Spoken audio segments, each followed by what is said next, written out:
start recording. Okay, so we got a high on the ES right now at 11. We're going to sell 9 on that one. We have a high on the 24. 20. This keeps going up. Is this still at 11? It's not. This has gone up to 11.75. So we're going to sell 9.75. And now you see it's not the easy and obvious trade it once was. 5.7 down to 3. Oops, 3.7 is what I want to do. 3.7, and both of these trades are going away. If they close up, they're not going to be trades anymore.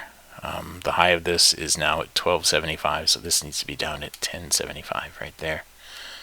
And we just triggered in on the Russell and on the ES. Okay, so we need 10 ticks in profit over here on the Russell. There's 10. Stop to break even on that one. We need 4 ticks in profit here on the ES.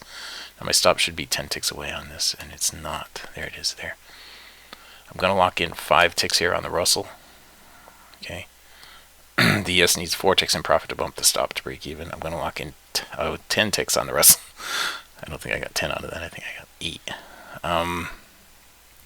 I dropped it, and it didn't execute exactly the right place. But the ES trade right now, I'm going to bring that stop down to plus a tick. Okay. And now plus 3 ticks. And that should make it all the way down to right here. Right there. Okay. Plus 6 ticks. And we're out with 6 ticks on that one. Alright. I'm going to hit cancel all on everything. So that, on that trade there, we got 6 ticks on the ES. And I think we got 8 ticks out of the Russell trade. Alright. And the reason they were trades, we had the down close right here where all four lines in a ribbon were visible. The down close when it came out of the overbought.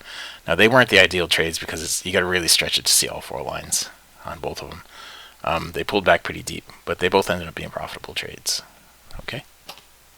Again, if you haven't taken a free trial with us, go to mytradingiq.com, click on the purple